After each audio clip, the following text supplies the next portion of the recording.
It's interesting seeing the pause screen here. It has the wisdom and constitution stats splitting it. Did I end up being like a wisdom constitution build, essentially? Kinda. Yeah. My goal was to be wisdom and strength, but I have such a bonus modifier from other stuff on strength that I was tempted to slightly rebalance constitution and strength to have more similar modifiers, which strength, so like I'm in a weird spot where strength is my second highest modifier, but it is a couple points behind constitution in raw stat number despite that. Hey buddy. Little apple. This one looks good. Why does this one look good? It's just another apple. Okay. Who are you? A guy. He looks indecisive. I can trifle or talk. Oh, it's a zombie. You approach a shambling man by the apple pile. He does not acknowledge your presence. He is unaware of you. Just stare at him. Glancing under his hood, you catch a blank expression spread upon a dried face. Poke him. The man does not appear to react in any way to being poked. His glassy, dark eyes just stare forward into nothing. Wait, is that a zombie? Sir, are you a member of the undead? He does not respond. Not even a groan? How disappointing. What's he doing? The zombie is attempting to clear a path through the apple pile. He's probably been at it for a long time.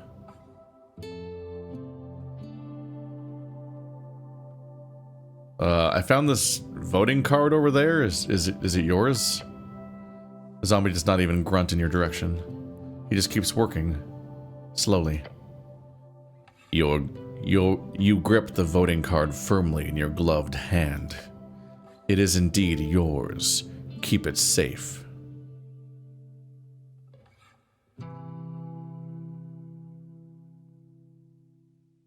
We need to establish an Asgulus government. It's the only way for us average peasants to not fall back into the oppression of feudalism. Or worse, magocracy. Magocracy? Like technocrats, but mages? A government with a heart.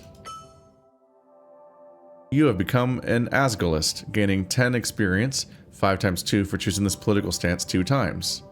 Oh. It gets stronger every time I do it again? That's interesting.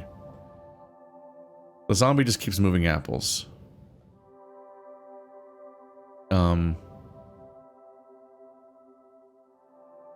It's a lot here. The social democratic model of the dwarves is ingenious, just balance enough to work with our human dwarven majority populace. Or a true working class revolution is clearly needed. Cooperative ownership of the guilds is the first step, just like Earth established with Norvican collectivized agriculture. Or, as long as we don't collapse like the original Asgalian Undercoast state did, or the Visken kingdoms, or the Three Wings of Divinitorum, or the fleshy ball plank does not reply or counter your words. Am I boring you? The zombie carefully places another apple on top of the pile. He does not have an opinion of any kind. Should I defeat this zombie? Yes, it is only just. Undead are not allowed in Norvik. What's he doing wrong? He's just a guy. I feel like I shouldn't attack. Ooh. Oh, right click. Okay. Yeah, right click is like a zoom out view. Gotcha. What if I touch the zombie? What? I had to like unselect them or something. Trifle? Wisdom tooth. +1 wisdom. Pickpocket item. Oh. That's not gonna succeed. Here I go. Oh! It was fated to be. It was fated to be that I get this wisdom tooth. A filed tooth in decent condition. You feel a tingle in your palm when you hold it. Do I put it here? I do. I have even more wisdom than before. That's insane to think about. If I have this, I just get dumber, which is funny. Can't equip texts there. Oh, you put texts there. Alright, so now I have -3 intelligence modifier. That's a fun situation to be in. Examine the voting card? Oh. You pick up the surprisingly thick piece of paper with a shaking hand. This is your future. The card is slightly torn and has clearly been drenched at some point. At the top it says Rostkort in big, bold lettering. Oh, right, there's an election. Oh. Oh! It was nice to not think about it for a while. For once. No. Oh, that's so intensely relatable. Oh, me when I can stop thinking about the elections all the time. Forever. American political news cycle, no.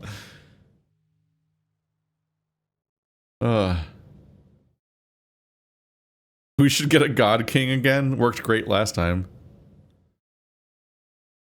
We've never had one of those before. Neat. Very neat. Finally, your voice will be heard. How does this thing work? After you pick it up at a district office, you only need to check the box for one of the 5 parties. Then you deliver it on election day to a polling place. Although in your case, you need to write the name of the party you want in the corner, along with the signature, since you've filled out, every box. Like an idiot. This is your one vote. You should indeed take care of it. Look at the list of parties.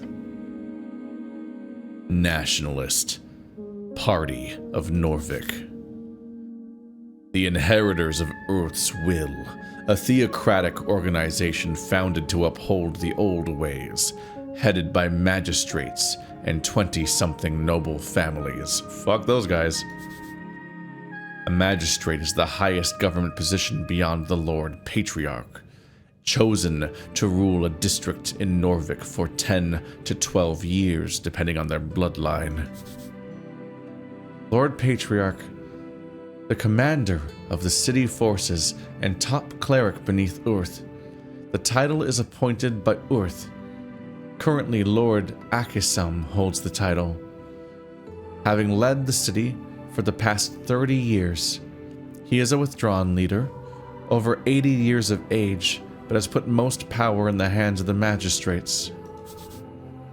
Akisam, the Lord Patriarch of Norvik, the supposed face of the Nationalist Party, but due to his withdrawn behavior, most campaigning is done by the magistrates. Kind of redundant at that point. That's the descriptions, but I guess it's because I triggered so many codex entries that kind of have overlapping information. Priest Rider, Revolutionary Party. The new way! People in the East have overthrown the old wizards and gods. For years, the revolution has slowly crept into the city. Now it's time to finally join the free cities and get rich! Oh. They're libertarians. That's why the thief part of my character wants them to be the new revolution. Yep. No wizards, no gods, it's the revolution, let's get rich. Uh-huh. Yep, they're libertarians, got it. Asgolist, Workers' Party. The workers who built this city want to rule it. Seems only just. Their vision, is of a fair and even society, where those who live underneath rise up to show their worth. After all, why can't we share? Agrarian, rural party. Those who live off the earth, simple farmers, people of the land, the common clay of the Ascani fields. Their political movement has mostly been swallowed by the Asculus. I guess so. I wonder what's going on there then. All these parties sound dreadful. Arcanist, party of magic. Maybe not that one. And finally, the last box doesn't say anything. This is where you can input anything you want, or just leave it empty for a null vote. The box next to each party is filled in with a smudged check mark, including the last empty one. Smart move? No one can get mad if you vote for every party.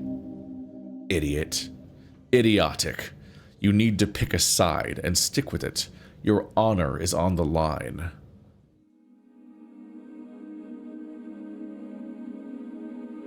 Are these all the parties? Yeah, all of them. At least that you know of. Good to know. We have a note that's just covered in every party at once. Okay, so that one says consume. That one says consume. Put the equipment down here, maybe. How does it filter? It auto sorts anyway. Okay. I'm able to examine the voting card and maybe nothing else. Okay, that was a unique interaction. Is the fact that I can examine my voting card. I wasn't like missing out on that being a constant feature in this thing. This guy, he just won't move. He's not even like he's in my way. So I can't access that whole side of the room unless I get the zombie to get out of the way. There's more stuff back there. What's up here? Spiral staircase. Ancient architecture. Hidden dialogue choices. Some dialogue choices are hidden. Oh. Well, I'll never know what that meant. So I can go up here. Is a zombie downstairs. Should I like mention that to someone? Good morning, Cleric. Wait, you said that to me? Wasn't I supposed to be dead? An empty pot. Engage with the empty pot. Looking inside, you find this pot to be empty. The pot was recently emptied. You can still see remnants of dust at the bottom. There is fear. You must grow sturdier. What? What? Okay. I'm gonna leave the zombie for the moment, because maybe I can come back with like a different solution besides attacking the zombie in combat. But there is like more room in that direction, and I wonder what that's for. Mushrooms. Probably edible. Ugh. Dubious claim. Swamp extract.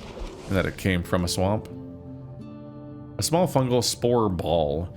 These can be farmed along the undercoast. They do wonders for your gut, and they are not mind-altering. Probably. 3 HP. Nice. I'm pretty healthy again, though, so not falling apart there. Huh. 2 stat-based door things? The Red Eye of Urth. Your left is marked across the bands. Today is it is a universal sign of magic.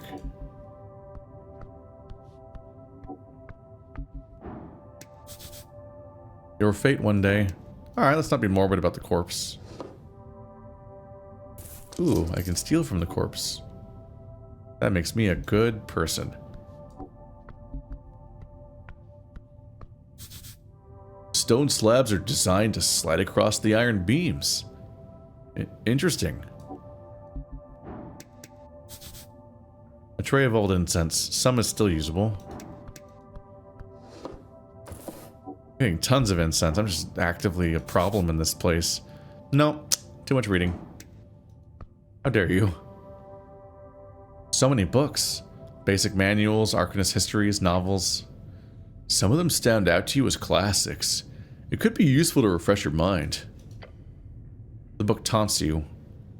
Bookishly. Let's see.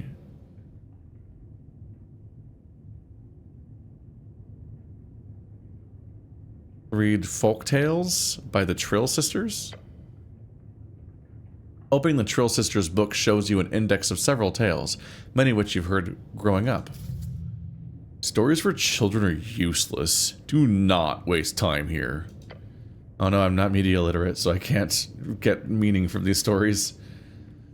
Out of the tales, you see the one you remember the most. The one about the gnome and the titan. The story always spoke to you, mostly because of the unlikely friendship between the two. Read A Little and the Large. In the old days, when dragons ruled the skies and titans wandered the earth, there lived a gnome named Abacus, known far and wide as a half-wit. Whether by fate or folly, he often found himself in the oddest of places, and so it was that he stumbled into a deep valley of Visken. This valley was home to Ka-Imor, the Mist Titan, a colossal being with fur as thick as the ancient forests and limbs that clutched the very mountains.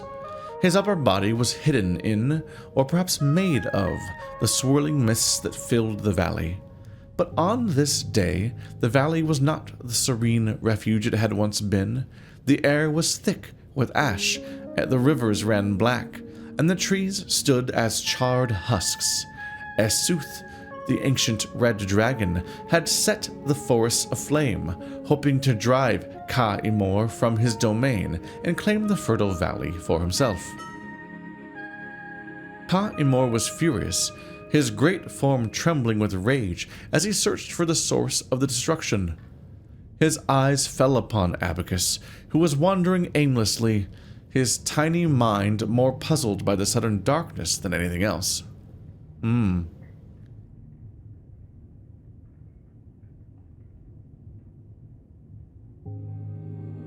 To think that the coast was filled with the beasts of yore at one point.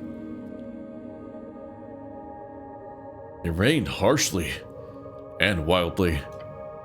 But it's not hard to see why some preferred their chaotic dominance to the tyranny of dragons.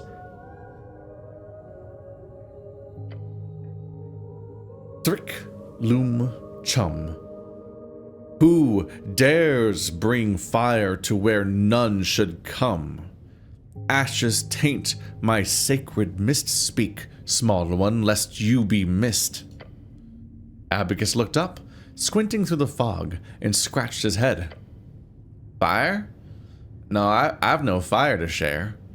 No flame do I bring, nor ash to bear. For in the dark I see clear as day.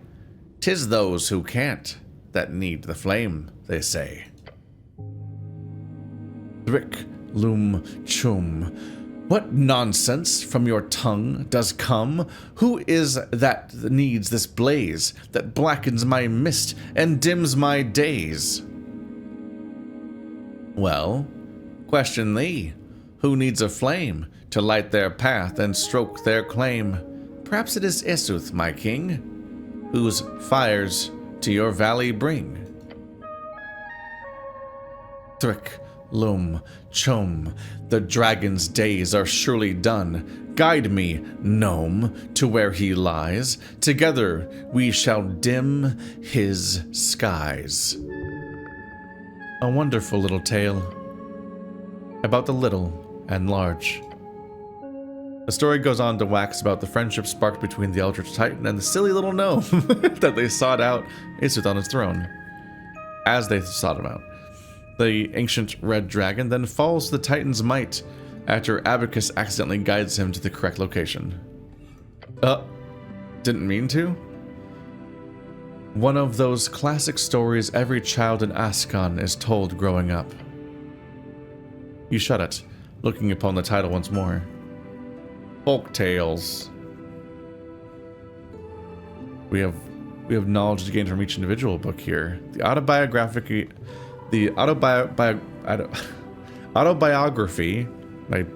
My stresses were weird, so I couldn't pronounce it right. By Prax. by Lord Phileas Prax. A story about himself that's going to be garbage. You take a look at the first page.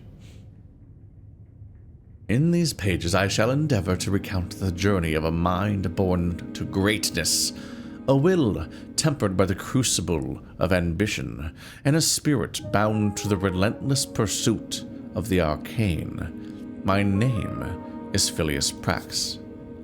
Arcane.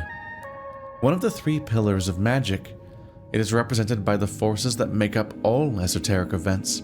Those who play your strings tap into these powers, programming the laws of existence around their whims. He goes on to make grandiose statements on his personal abilities of magic. As always, this man is contradictory. He both praises his own natural gifts and mental abilities while stating himself worthy only through his hard work and merit. It's ridiculous. Know this. I write not for the masses, but for the few who possess the clarity of vision to see beyond the veil of mediocrity. To them, I offer my life as a lesson and a legacy, that they might learn from my triumphs and avoid the pitfalls that lie in wait for the unwary. You remember the first chapters dealing with his youth, growing up in the ruthless court of a rival house, the Hag Shags. How he struggles against relentless opposition and bullying, making himself out to be an underdog.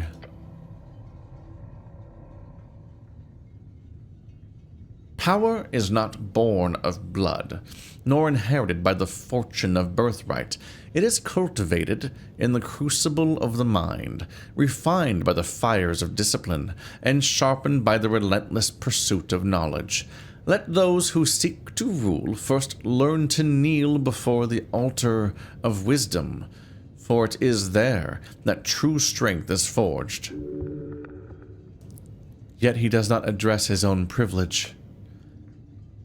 If it is only merit, then he should not have needed any of those fancy private studies or lecturers. Stop complaining. The story's just getting good. A glorious design. Let those who learn lead. Through merit of ability and nothing else. Of course, my intelligence thinks this guy's a genius. Because it's an idiot. I'm an idiot. Yay. I really dig this idea. Of course you do. You're a wizard after all. I'm not a wizard, though. A false statement. Yet you know the truth all the same. Flip to the pages. In the second half, Prax begins to talk about his early political career, the intricacies of magicratic bureaucracy, how he learned to play the game well enough for himself to reach a dictatorship as the youngest magicratic ruler ever. That's not good. A dictator that talks about the game is not a good sign at all. It's almost as bad as him talking about the deal. The rest is mostly a collection of mediations surrounding magic and power. A strong leader with clear intent.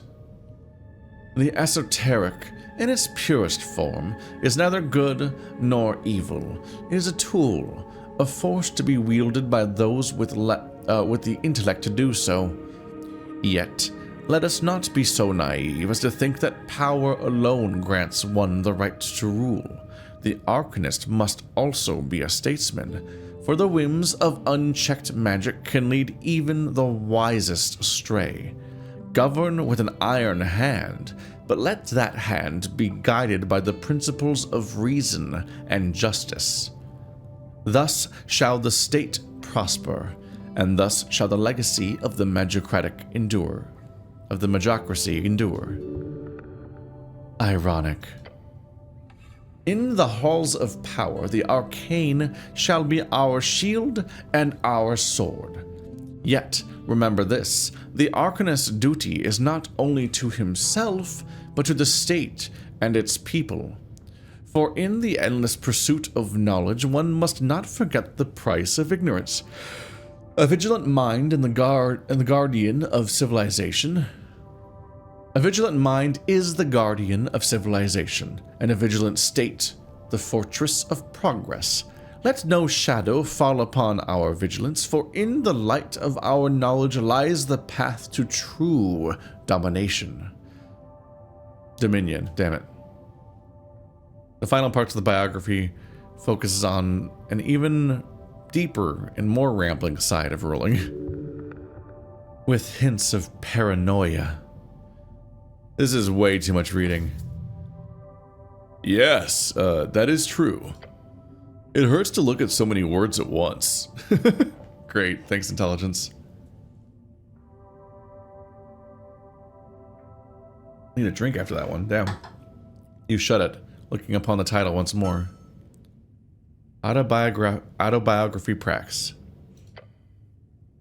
The Collected Chants of Norvik by Patriarch Pili. On the first page, a short message is hand scribbled on in the corner. My belief lay in the collected humanity of Norvik. May you remember that, from this collection, with honor and grace, Pili D. What's up, everybody? Is this a handwritten message from the second patriarch himself? Protect this book with your life. This is a sacred artifact. Everything he ever wrote is? That sounds like a lot too many artifacts. Read the foreword. A dream of unity under earth. The book begins with a lengthy essay about the foundation of Norvican cultural values. It's really like a guide, if anything, on what a Norvican person is, how their values come from various tribes in the old country, and how together they have formed something greater than under earth. You've read this before, but you do get a better sense of what this all means now. It is, in some sense, a plea, a stern suggestion for every human in Norvik to lose any sense of formal, tribal identity. To embrace a new one, a Norvikian spirit. To give away the old and embrace the new. It is not a completely bad move. To unite a folk is to build commonality, to lower inequality, although, of course, there were many direct ways the state at the time made sure that the old did not remain in the shadows. Violence and oppression at times.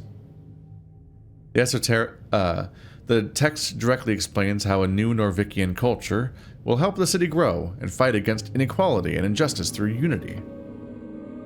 Mainly by being generous and not hoarding wealth, among other things. Then, finally, it does touch upon the connection with dwarves as well, and how the Norvikian spirit is not contained within humans only. It is not just blood, it is sweat and tears as well. Those folk who unite with us will not be seen as an other. No, they too are Earth's folk. They too are Earth's guard. That's a long-ass forward. Yeah, it's like 5 pages. Old man likes to yap. Read Torna's lament. I went with you to foreign shores, my lord, my guard. I pray you keep from harm the beasts, each shard, a proof of your devotion. Thus I give myself to your folk. I give my life for a home at the river, in that sliver of land, to vanquish the beasts who roam, the evil who lair, the fires that burn, to build a life along the river. Every shepherd knows the song. It bellows up the river. Earth lives in that sliver of land. It is your favorite. Is it? I don't like it that much. You shut it, looking upon the title. Collected Chants of Norvik. It's a really good book. It is. Uh-huh. I put it back on the shelf. It fits nicely back in the slot. This book does not deserve your toxic presence. Damn. If you were stronger, more capable, then perhaps you could have carried that weight. What? You really want that book. One day, it could be yours. This is very confusing. I'm just putting back the book. Let us forget this for now. What? Uh-huh. The other ones weren't like that at all, were they? Yeah, only that one had a weird description like that. Wow. We're freaking out about that thing a little bit. There's more books here, but maybe I should talk to the guy real quick. Talk to an actual person for the first time in this game, maybe before the 3rd episode ends. Uh-huh. Okay. This is what happens when you behold an actual character. They have like a background sprite. Huh. It's a lot of DCs. That part's only DC 5. Why can't I get that one? It almost looks like the layout of that game I play with Bird and Ladybird sometimes, where you have to guess what movie is being talked about via its letterboxd reviews. Where it's like, but yeah, what is the DCs here?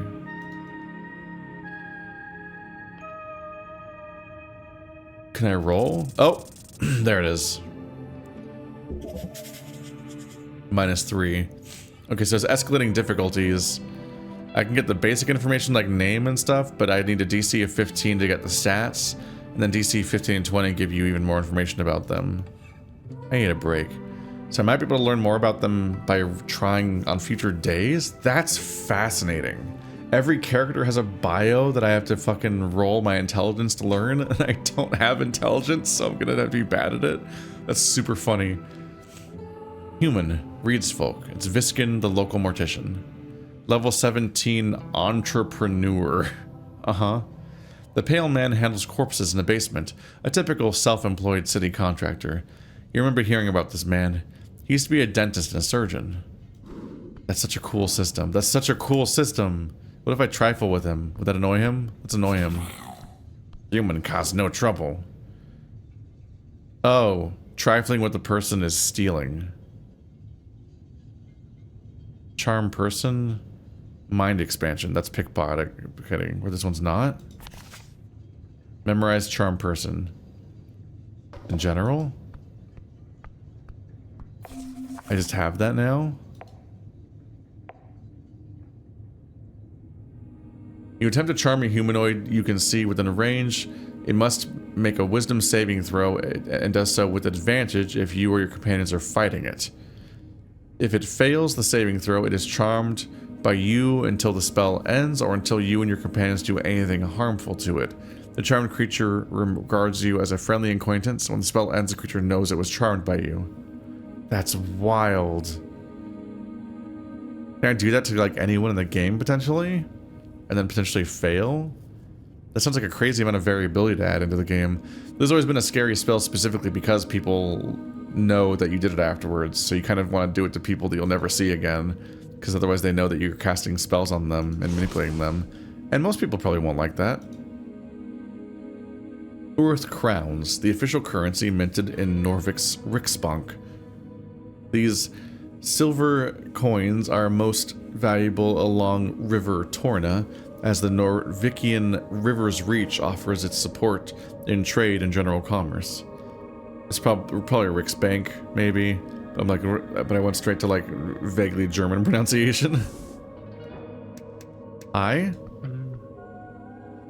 The pale man sits hunched over a stack of forms, busy at work, his pencil slowly filling out line after line. On the top paper you see an icon of a serpentine drake. That symbol. It's on a lot of official documents in the city.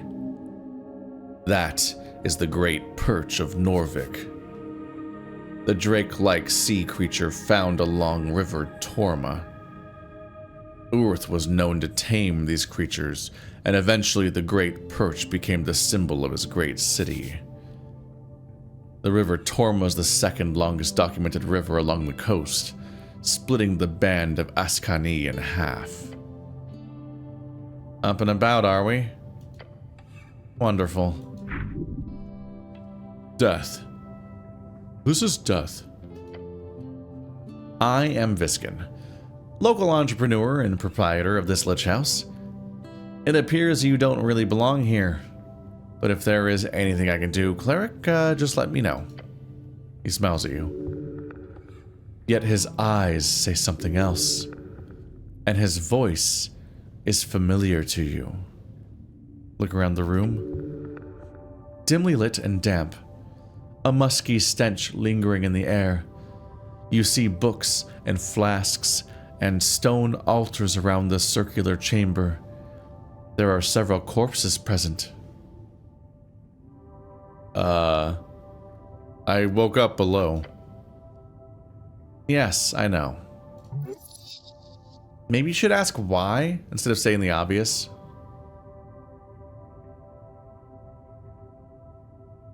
In full armor.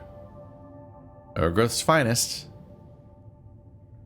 As in, next to a bunch of corpses.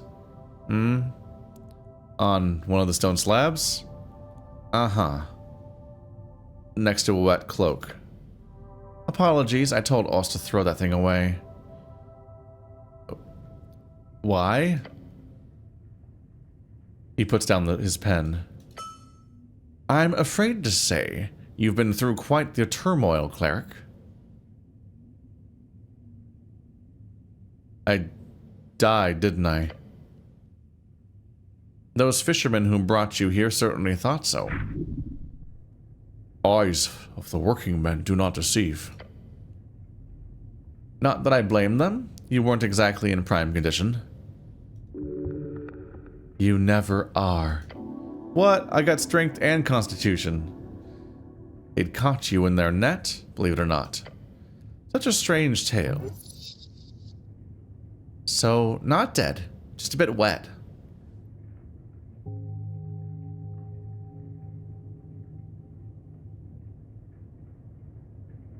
How did I end up in the river?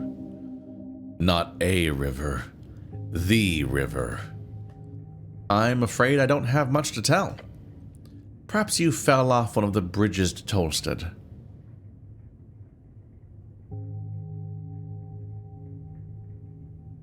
I would never fall. It must have been an assassination attempt. How awful.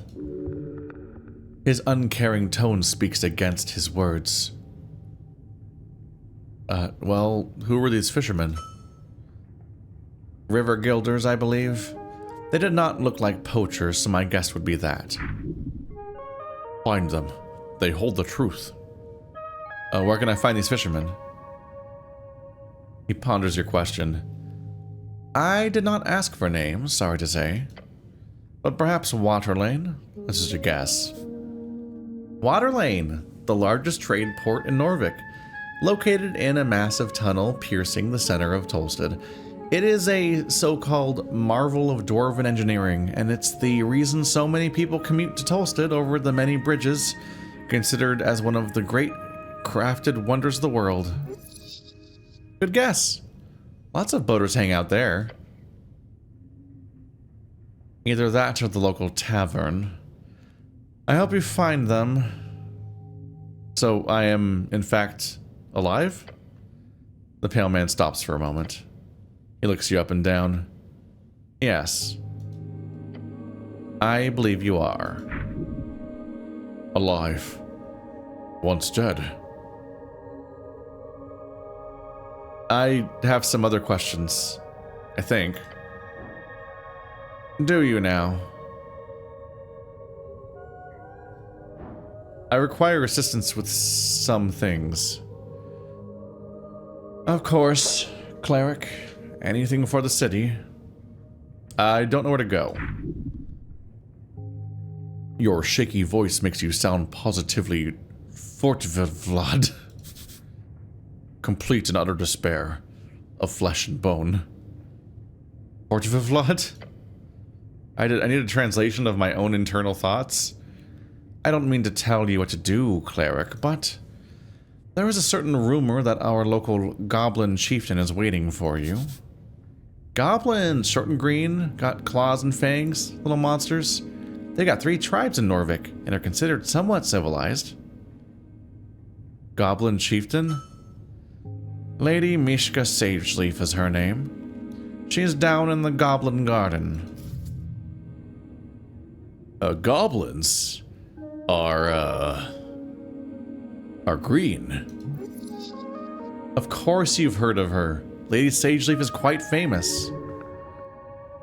The name is spoken in both reverence and fear. Yeah, you don't want to fuck with that one. They call her the Dragon of Tolsted. The goblins live in a garden? Well, not quite. You'll see when you get there. And when you do, make sure to pay your respects. Lady Sageleaf is a powerful ally. I would even go so far as to call her de facto lawkeeper here on this island fortress. A sliver of genuine tone slips out. He has great respect for this dragon. You may find her at the southern tip of Tolsted, the pale man says and keeps scribbling on his papers in front of you. He does not value your time. Well, I've got bad news for him. Because while we might be out of time for this episode, I'm still going to drill him for as long as I can. Bad news, boyo.